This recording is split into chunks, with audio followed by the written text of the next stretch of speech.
요한복음 14장 1절에서 4절 말씀입니다. 여러분 가지신 성경으로 그냥 같이 읽도록 하겠습니다. 너희는 마음에 근심하지 말라. 하나님을 믿으니 또 나를 믿으라. 내 아버지 집에 거할 곳이 많도다. 그렇지 않으면 너희에게 일렀으리라. 내가 너희를 위하여 처소를 예비하러 가노니 가서 너희를 위하여 처소를 예비하면 내가 다시 와서 너희를 내게로 영접하여 나 있는 곳에 너희도 있게 하리라. 내가 가는 곳에 그 길을 너희가 알리라. 아멘. 우리가 읽은 요한복음 14장 1절에서 4절까지의 말씀을 가지고 나는 어떤 예수님을 믿고 있는가, 이런 제목으로 함께 말씀을 나누려고 합니다. 이 14장 1절에서 이 4절까지의 이 본문을 이해하기 위해서는 먼저 우리 13장의 말씀을 좀 우리가 이해를 해야 되는데요. 이 본문의 배경이 이 13장을 통해서 우리가 좀 이해를 좀 해야 됩니다. 13장에 어떤 얘기가 나오냐면, 이제 예수님께서 이제 곧 십자가에 돌아가실 것을 이제 아시고 그것을 준비하시면서 제자들에게 이제 말씀하실 때 가룟 유다가 예수님을 팔 것을 말씀하십니다. 그리고 또 베드로가 예수님을 부인할 것도 말씀하시고, 또 하나가 예수님께서 이제 제자들을 떠나가시는데 제자들은 예수님이 가시는 곳을 따라올 수 없다고, 그런 말씀을 이제 하시게 됩니다. 3년 동안을 같이 함께 하면서 사역을 했는데 이제 예수님이 갑자기 떠나신다고 그러고, 그리고 제자들이 예수님을 팔고 부인한다고 얘기를 하니까 제자들이 마음이 어떻겠습니까? 당황스럽죠. 혼란스럽고. 그런 상황 가운데서 예수님께서 이제 1절의 말씀을 하시는 겁니다. 너희는 마음에 근심하지 말라. 그러니까 근심하지 말라라고 말하는 이유는 뭡니까? 근심하고 있으니까 근심하지 말라는 거죠. 행복해서 그냥 웃고 있는 사람에게 근심하지 마세요 라고 하지 않잖아요. 그러니까 이 제자들은 이제 이 13장의 배경을 통해서 이미 마음이 막 심란해진 거예요.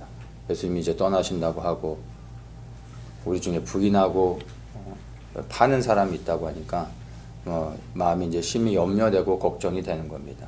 그런 제자들을 향해 마음에 근심하지 말라, 이렇게 말씀하십니다. 근데 근심하지 말라라고 말씀하실 때 근심하지 않아도 되는 이유를 이제 설명을 해 주셔야 되는데, 뭐라고 말씀하시냐면 마음에 근심하지 말라, 하나님을 믿으니 또 나를 믿으라.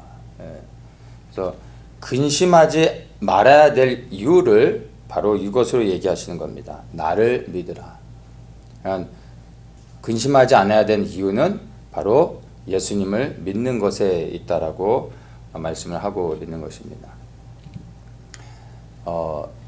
근심하는 것과 예수님을 믿는 것 사이에 상관관계가 있습니다. 근심을 많이 하면 사실 그것은 예수님을 믿지 않는 것입니다.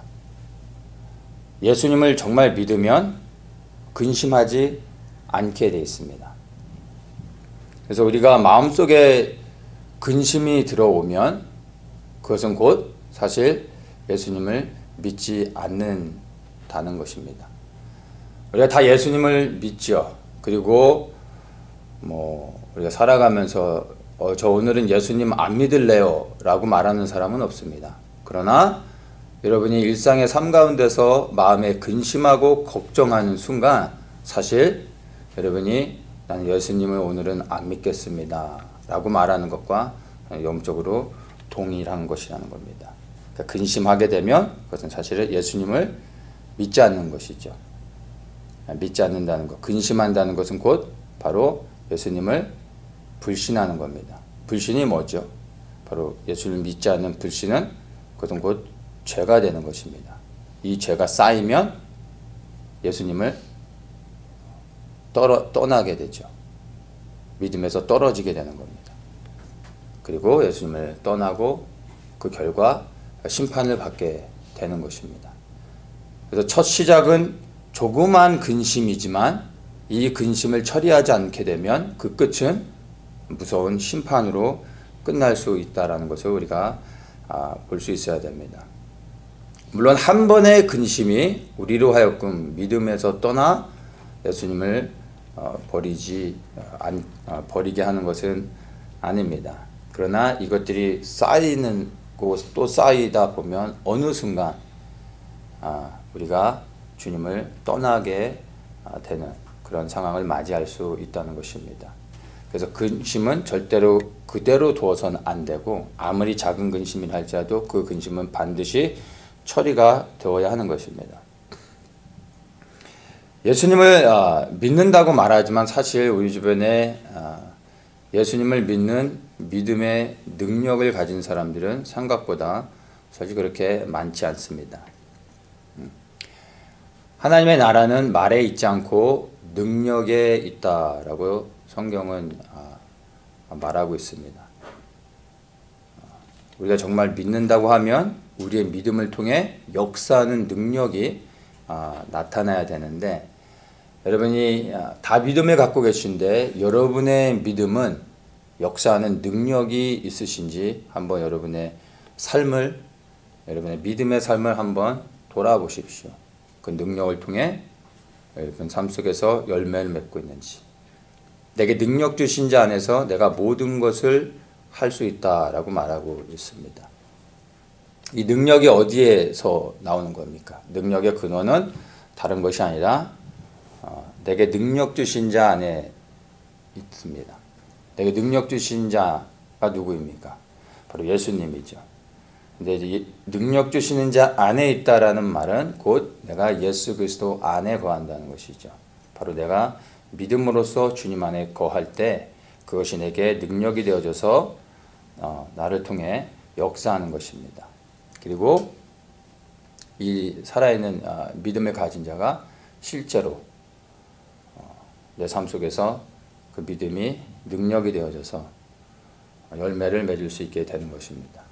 여러분의 삶 속에서 믿음이 있다라고 고백하기 이전에 그 믿음의 능력, 이 열매로서 삶 속에서 맺혀지고 있는지 한번 살펴볼 수 있어야 되는 것입니다. 말 그대로 하나님의 나라는 말에 있지 않고 능력에 있는 것이기 때문에 우리의 믿음을 통해 반드시 믿음의 역사들이 열매로 나타나야 되는 것입니다. 내 믿음이 얼마나 큰지는 내 삶 속에 나타나는 믿음의 열매를 통해서 여러분들이 반드시 보아야 하는 것입니다. 그것들을 확인할 수 있어야 하는 것입니다. 영적 전쟁이 가장 치열한 곳이 어디일까요? 이스라엘 땅일까요? 아니면 우리 미국입니까? 떠나온 대한민국입니까? 영적 전쟁이 가장 치열한 곳은 우리 마음과 생각입니다. 모든 영적 전쟁의 그 근원지는 우리 마음과 생각으로 생각하시면 됩니다. 여기에서 이 전쟁은 끊임없이 일어납니다. 사단은 우리의 마음과 생각을 통해서 무엇을 던집니까? 염려와 걱정과 근심, 아직 일어나지도 않은 것들, 그러나 일어난 것처럼 여기게 하는 수많은 염려와 걱정, 근심, 크고 작은 그런 근심들을 우리에게 끊임없이 던집니다. 그리고 우리는 이것들을 받아들이는 순간 우리의 믿음은 능력을 잃게 되는 것입니다.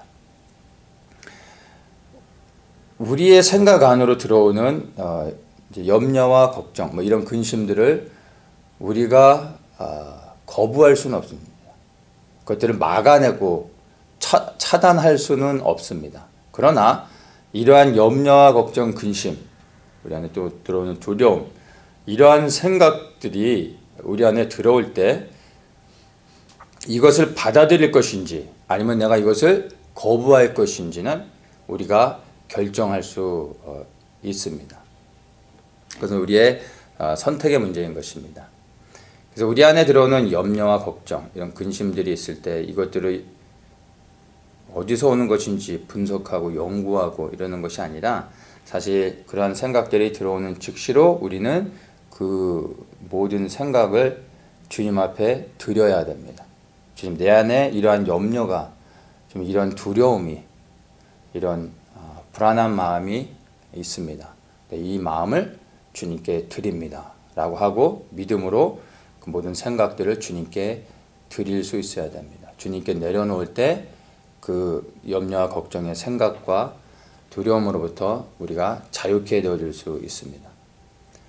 이론은 너무나 간단하지만 실제 상황에서는 제가 말씀드린 것처럼 되지는 않습니다.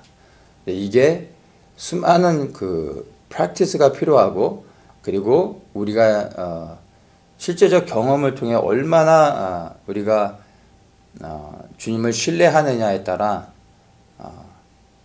이것이 워킹하기도 하고 그렇지 않을 수도 있습니다. 많은 시간이 사실은 필요합니다. 중요한 건 끊임없이 드리는 것입니다. 믿음으로 드리는 것이죠. 그러다 보면 어느 순간 실제로 자유함을 누리게 됩니다. 이런 것들이 반복되고 경험되어지는 때 자신감이 생기고 믿음이 더 자라게 되죠. 그래서 내가 그 생각들을 드리지만 여전히 묶여있고 또 여전히 그 생각이 들어와도 끊임없이 드리는 겁니다. 누가 이기느냐? 포기하지 않는 사람이 이기는 겁니다. 내가 포기하면 내가 10번을 드렸는데도 11번째 이 생각이 들어오고 나를 사로잡는구나. 나는 안 되겠다. 포기하면 여러분 지는 겁니다. 또 포기하지 않고 또 드리고 또 들어오면 또 드리고 끝까지 포기하지 않는 사람이 결국엔 이길 수 있는 겁니다. 우리가 우리 안에 들어오는 생각들을, 그런 염려와 걱정들, 이것들을 드릴 때 주님께서 걷어가시고 우리를 그 모든 악한 생각들로부터 자유케 해주시는 것을 믿으시고 끊임없이 드릴 때 어느 날 우리의 믿음이 이제 역사하게 되는 겁니다.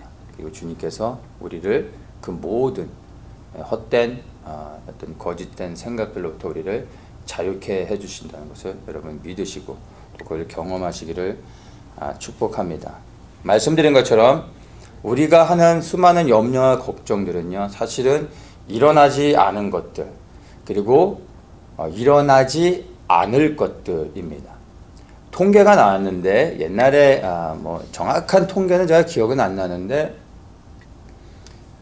이건 이제 크리스찬 사이트에서 통계한 건 아니고 일반적인 리서치에서 이제 한 건데, 오래된 통계인데, 일반적으로 사람들이 믿는 사람이나 믿지 않는 사람들이나 다 염려를 하잖아요. 근데 그 염려하는 것들을 통계를 내봤대요. 그래서 그런 무엇을 염려하고 있는지, 어떤 걸 걱정하는지 이런 통계를 내서 실제로 이 사람들을 삶을 그 후에 이렇게 조사하면서 통계를 냈더니 염려하는 것들의 70%에서 80%는 실제로 일어나지 않았다고 합니다. 근데 많은 사람들이 대부분 일어나지도 않을 일을 이미 일어난 것으로, 다 끝나버린 것으로 여기고 그것을 받아들이고 거기에 묶여서 두려워한다라는 것입니다. 통계에 들어간 그 조사에 들어간 사람들이 믿는 사람들인지 믿지 않는 사람인지는 모르겠습니다. 믿는 사람들도 아마 많이 포함이 됐겠죠.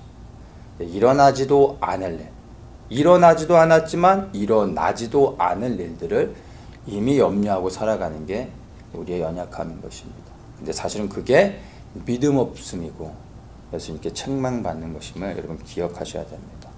예수님을 믿는다고 하면서 지금 그 어떤 것으로 인하여 염려하고 걱정하고 있다면 사실 그것은 여러분 주님을 불신하는 것입니다. 돌이켜 회개해야 되는 것임을 기억하십시오. 만약 우리가 염려하는 것을 우리 생각에 들어온 그 염려와 걱정을 받아들이고 실제 일어나는 것으로 이렇게 받아들이는 순간 그것이 우리가 믿음으로 취하는 겁니다. 그리고 우리의 믿음대로 되어지는 것입니다. 영적으로 그 생각이 우리를 사로잡고 그리고 사단에게 우리의 문을 열어주고 우리를 그 생각으로 사로잡아 우리를 컨트롤할 수 있게 내어주는 것과 마찬가지입니다. 이것들이 반복되어질 때 우리는 나중에는 완전히 묶여서 우리 스스로 헤어나올 수 없게끔 사단이 우리를 완전히 장악하게 되는 것입니다. 그래서 끊임없이 우리 안에 들어오는 이 작은 생각에 이 사단이 주는 이런 악한 생각들을 반드시 처리하고 싸워야 된다는 것을 여러분 기억하셔야 됩니다. 누가복음 21장 34절에 이렇게 말합니다. 너희는 스스로 조심하라. 그렇지 않으면 방탕함과 술취함과 생활의 염려로 마음이 둔해지고 뜻밖의 그날이 덕과 같이 너희에게 임하리라. 36절입니다. 이러므로 너희는 장차 올 이 모든 일을 능히 피하고 인자 앞에 서도록 항상 기도하며 깨어 있으라. 누가복음 21장의 이 말씀은요, 마태복음 24장의 이야기입니다. 그러니까 마태복음 24장은 뭡니까? 복음서의 계시록이라고 하는 장이죠. 그래서 이 마지막 때 하나님의 심판이 임할 것을 얘기하고 있는 겁니다. 근데 이것을 누가복음의 버전으로는 21장에서 얘기하는 겁니다. 제가 읽어준 이 본문이 바로 21장의 핵심 되는 겁니다. 방탕함과 술취함과 생활의 염려로 마음이 둔해지고 뜻밖의 그날이 덕과 같이 너에게 임할 것이다 라고 말합니다. 그날이 어떤 날입니까? 바로 예수 그리스도가 재림하시는 그날, 바로 심판의 날이 있다는 것입니다. 덫과 같이 그 날이 임하게 된다는 겁니다. 어떤 사람들이요? 마음이 둔하여진 자들. 그래서 이 36절에 이야기하는 것이 장차 올 이 모든 일, 그러한 하나님의 심판의 일들이 올 때 능히 피하고 예수 그리스도 앞에 설 수 있도록 항상 기도하며 깨어있으라. 기도로 깨어있으라 라고 말씀하고 있는 거예요. 기도로 깨어있어야 되는 건 아는데 기도로 깨어있기 위해서는요, 마음이 둔하여지면 안 된다는 겁니다. 마음이 둔하여지면 깨어 기도할 수 없음을 성경에서 말해주고 있습니다. 그래서 우리로 하여금 깨어 기도하지 못하도록 마음이 둔하여지도록 하는 겁니다. 그러니까 마음을 무거운 것으로 짓누른다라고 성경은 말하고 있습니다. 그것이 바로 무엇입니까? 방탕함과 술취함과 생활의 염려라고 말하고 있습니다. 바로 우리가 살아가고 있는 이 시대에 그대로 적용되어지는 말씀인 것이죠. 왜 사람들이 마음이 둔해진다고 말하고 있습니까? 방탕함, 술취함, 그리고 생활의 염려로 이야기하고 있습니다. 방탕함과 술취함은 같이 가는 것이죠. 우리는 흔히 염려하는 것만을 이제 마음이 둔하여지고 깨어있지 못하게 하는 것으로 생각할 수 있는데, 성경에서는 방탕함과 술취함조차 마음이 둔하여지게 하는 거라고 말하고 있습니다. 그러니까 꼭 육신의 정욕과 쾌락을 쫓아 살아가는 사람들만 이야기하는 게 아니라 그냥 땅의 것들을 누리며 행복하게 살아가는 사람들도 사실은 마음이 둔하여져서 살아가고 있는 겁니다. 염려와 걱정은 없이 그저 육의 눈으로 볼 때는 너무나 행복하게 살아가는 것 같지만 사실은 땅의 것 가운데 즐거워하며 살아가는 모든 사람들이 이미 마음이 둔하여진 자라고 성경은 말하고 있는 겁니다. 근데 여기에 대해서는 초점을 맞추지 않겠습니다. 오늘 이야기하는 본문의 내용이 이게 아니니까 이쪽은 접고 생활의 염려, 우리에게 주는 걱정과 근심, 여기에 초점을 맞춰서 이야기하도록 하겠습니다. 자, 육신의 정욕에 빠져 세상의 쾌락을 누리며 그냥 즐기는 사람들, 이 사람들도 마음이 무거워져 이미 깨어있지 못하는 자들이고, 또한 생활의 염려로 걱정하며 근심하는 사람들, 이 사람들 또한 바로 마음이 둔해진 자들이라는 겁니다. 결국에는요, 똑같은 열매를 맺게 되어 있습니다. 이 땅에서 행복하게 살아가지만 깨어있지 못해 마음이 둔하여져서 깨어 기도하지 못함으로 주님을 기쁨으로 맞이하지 못하는 자들, 그리고 세상의 즐거움들, 육신의 정욕들, 방탕함과 술취함들, 이런 거를 못하는 사람들, 세상에서 행복하게 살지 못하고 남들이 하는 거 그냥 평범하게 하고 싶다고 말하지만 사실은 그게 육신의 정욕을 쫓는 겁니다. 근데 이런 것을 못하니까 그런 것들 아쉬워하며 누군가를 원망하며 그리고 마음이 힘들어서 불평하며 살아가는 사람들, 생활의 염려 가운데 묶여있는 사람들, 이 사람들 또한 같은 겁니다. 둔하여져서 깨어 기도하지 못하게 되는 겁니다. 우리가 이제 초점을 맞춰야 되는 게 이제 생활의 염려로 마음이 둔해진 사람들이죠. 단순히 이 생활의 염려는요, 그저 먹고 사는 문제에만 국한되는 것이 아니라 이 땅을 밟고 살아가면서 들어오는 모든 염려와 걱정들을 말하는 겁니다. 은행 어카운트의 넘버가 줄어드니까 염려하는 것들, 다음 달에 렌트를 생각할 때 한숨이 나오는 것들, 직장의 문제로 또 비즈니스의 문제로, 부부 사이의 문제로, 자녀들의 문제로, 진로의 문제로, 학업의 문제로, 관계 안에서 수많은 문제들이 우리 안에 일어났죠. 근데 이런 것으로 인하여 우리가 염려하고 걱정할 때 우리의 마음이 둔하여진다는 것입니다. 그리고 우리의 마음이 둔해질 때 우리가 깨어 기도하지 못하게 되고 그날이 부지불식간에 우리에게 임하게 되는 겁니다. 그러면 그것이 우리에게 덫이 되는 거고 하나님의 심판이 되는 것입니다. 그래서 성경은 우리에게 마음이 둔하여지지 않도록 깨어 기도하라라고 말하는 것입니다. 바로 이렇게 염려하는 사람들에게 주님께서 말씀하시고 있는 겁니다. 나를 믿으라. 근심하고 있는 사람들을 향하여 주님께서 나를 믿으라 이렇게 말하고 있습니다.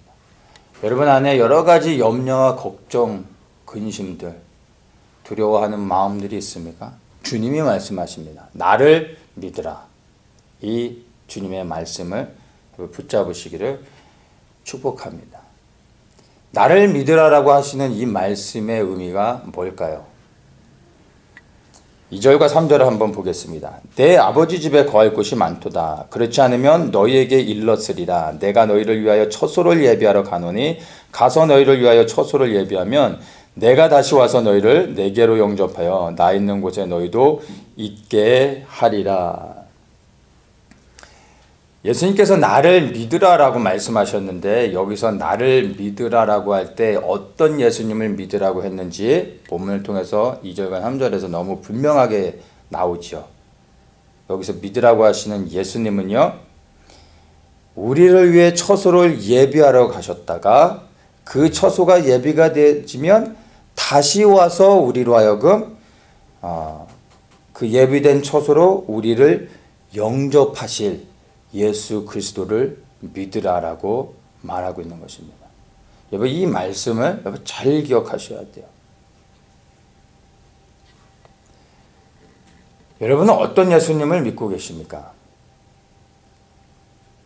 십자가에서 나를 위해 죽으신 예수님? 그 예수님을 믿어야죠. 죽음 가운데서 부활하신 예수님? 아멘. 예수님을 믿어야죠. 다시 오셔서 심판하실 예수님? 그 예수님을 믿고 두려움으로 심판하신 주님 앞에 설 수 있도록 준비되어야죠. 근데 이 오늘 본문에서는요, 어떤 예수님을 믿으라고 말하고 있습니까? 처소가 예배되어지면 다시 오셔서 우리로 하여금 그 처소로 영접하실 예수님을 믿으라고 말하고 있는 것입니다. 여러분 그 어떤 예수님보다 바로 이 오늘 본문에서 말하고 있는 이 예수님을 믿으시길 축복합니다.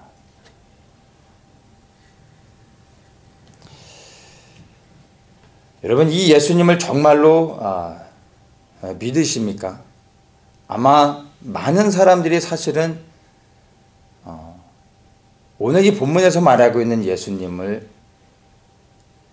믿지 않고 살아가고 있는 사람들이 많을 거라고 생각합니다.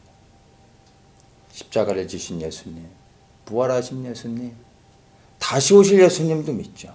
근데 그 다시 오실 예수님이 심판하시는 예수님까지도 아는데 그 예수님이 우리를 영원한 처소로 인도하신다는 것, 그것을 믿지 못하는 사람들, 거기까지 보지 못하는 사람들이 사실은 많이 있습니다.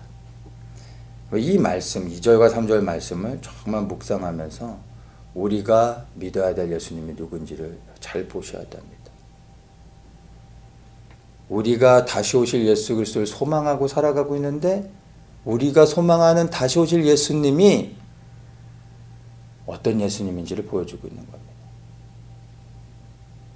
우리를 영원한 처소로 인도하시는 그 예수님이라는 겁니다. 예수님이 여러분 정말로 믿어지시기를 예수님의 이름으로 축복합니다.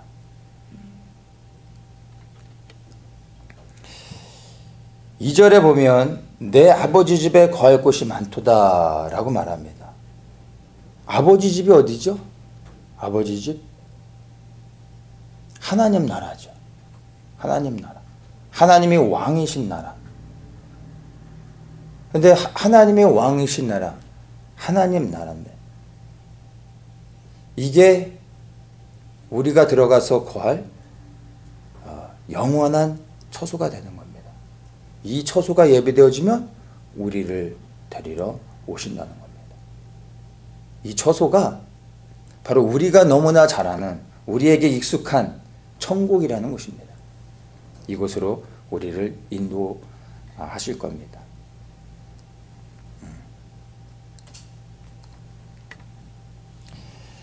주님께서 제자들을 떠나 승천하신 이유가 바로 이 본문 안에 있는 겁니다. 내가 너희를 떠나 가지만 너희들은 내가 있는 곳에 지금은 올 수 없다라고 예수님 말씀하셨습니다. 예수님이 먼저 승천하신 이유는요, 다른 것이 아닙니다. 우리를 위해 처소를 예비하기, 영원한 처소를 예비하기 위해 승천하신 겁니다. 그리고 그것이 준비되어지면 반드시 다시 오신다고 말씀하셨습니다. 너희를 위하여 처소를 예비하러 가노니 가서 너희를 위하여 처소를 예비하면 내가 다시 와서 반드시 다시 오십니다. 너희를 내게로 영접하여 나 있는 곳에 너희도 있게 하리라. 여러분, 이 말씀이 정말 여러분들에게 소망이 되어지고 여러분에게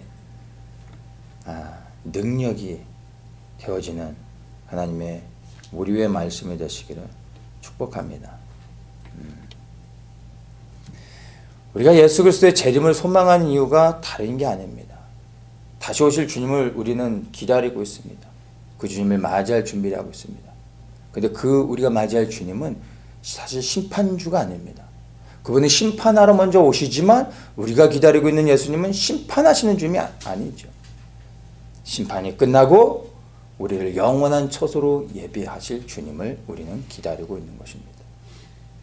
이것을 믿는 자는 기다리는 것입니다.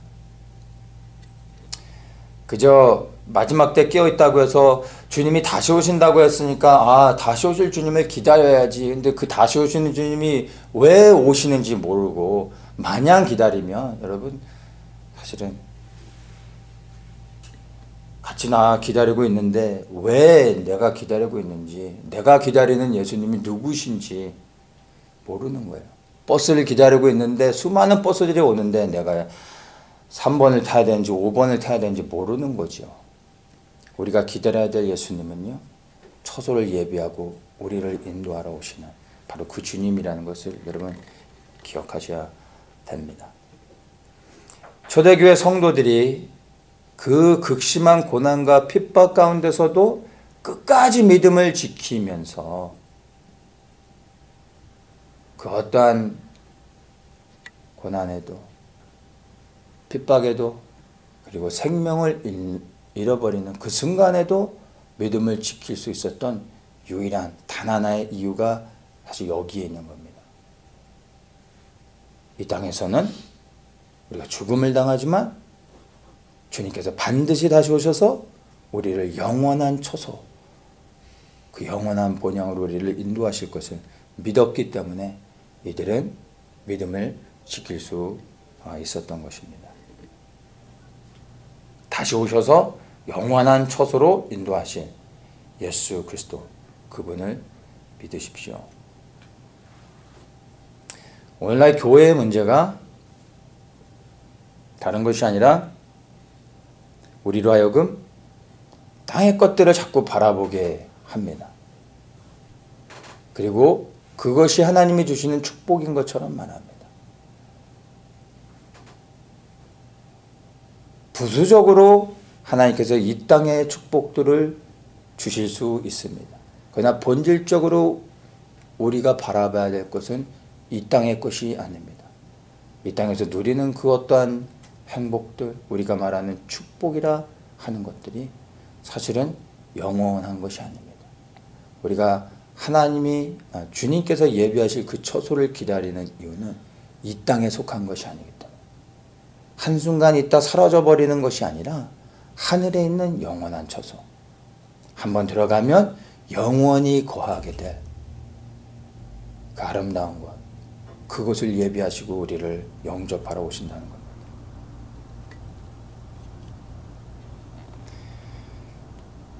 운동선수들이 올림픽에서 메달을 따기 위해서 4년 동안 힘들게 운동을 합니다. 그런데 4년 동안 열심히 운동을 훈련하고 해서 시합에 나간다고 모든 선수가 메달을 따는 건 아니에요. 보장되어 있는 게 아니에요. 그러나 보장되어 있지도 않음에도 그것을 바라보며 4년 동안 피땀 흘리며 운동을 하는 겁니다. 예전에 제가 태능선수촌에 가서 IOC 위원들이 태능선수촌을 방문해서 거기서 이제 시범을 하는 일이 있었는데, 시간이 있어서 이제 태능선수촌에 선수들이 운동하는 것을 봤는데, 여자 선수들이었어요. 여자 운동 선수들인데, 야외에서 이제 체력 훈련을 하는데, 펑펑 울면서 그 훈련을 하고 있어요. 하다가 쓰러지고 또 일어나고 계속 울면서, 코치들은 눈 하나 깜짝 안 하고 그냥. 그래, 태능선수촌이 아주 소문이 난 곳인데 1년에 수도 없이 많은 사람들이 이탈을 해요. 너무 힘들어서. 그렇게 울면서 훈련을 대부분의 사람들이 참아내면서 하는 거예요. 왜 그렇게 하죠? 메달을 바라보고 하는 거예요. 보장되어 있지도 않는데, 개런티가 아닌데도 그것을 바라보는 거죠.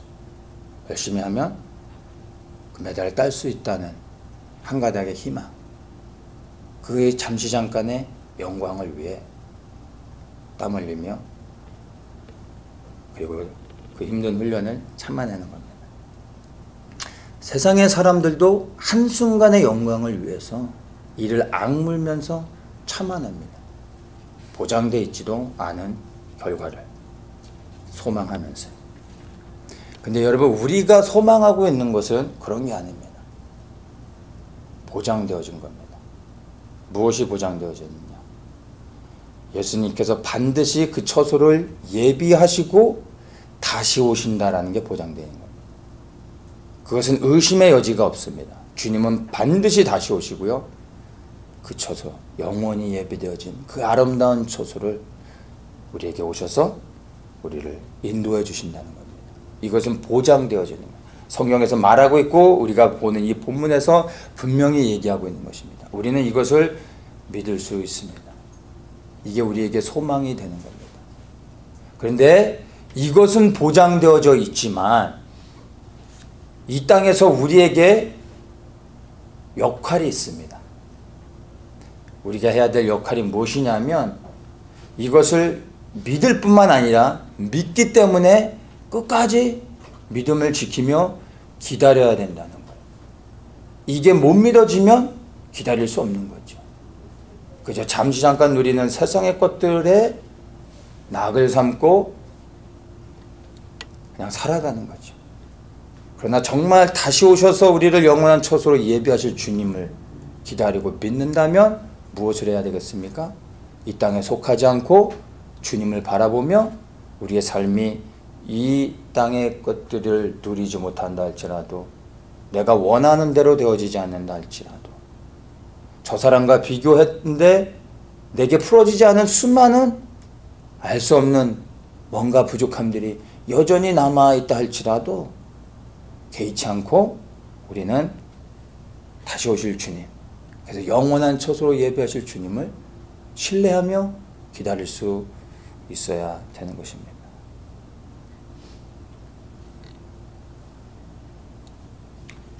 우리가 끝까지 주님을 신뢰하며 기다리는 것, 그것이 우리에게 요구되어지는 유일한 한 가지입니다. 주님은 반드시 오실 것입니다. 그것은 의심의 여지가 없습니다. 근데 우리가 주님이 오실 것을, 주님이 오셔서 우리를 그 영원한 처소로 예비하신 처소로 인도하신다는 것을 믿으며 그렇게 우리의 삶 속에서 인내하고 참으며 기다릴 수 있어야 되는 것입니다.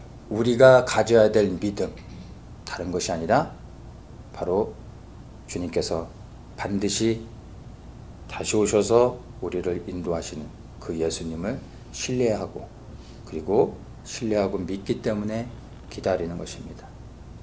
그것을 믿는 자만이 다시 오실 예수님을 소망하며 기다리고, 우리의 삶 속에서 원하는 대로 되어지지 않아도, 기도한 대로 되어지지 않아도, 구하는 것이 응답되지 않아도, 내 삶 속이 풀어지지 않아도, 여전히 내게 아픔이 있어도 주님을 기다릴 수 있는 것입니다.